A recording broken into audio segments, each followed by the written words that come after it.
নমস্কার মাননীয় মুখ্যমন্ত্রী শুভেন্দু অধিকারী মহাশয়।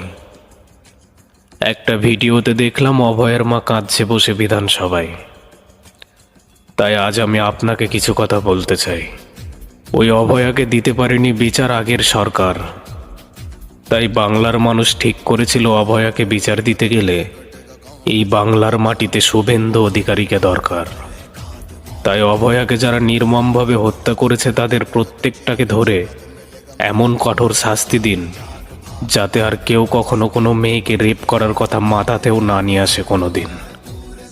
ওই পাপীদের না জীবন কারাদণ্ড না ফাঁসি, একটা অন্য রকমের শাস্তি দিয়ে আজও যারা কোনো মেয়েকে রেপ করার কথা ভাবে তাদের রুহ পর্যন্ত কাঁপিয়ে দিন। জয় হিন্দ।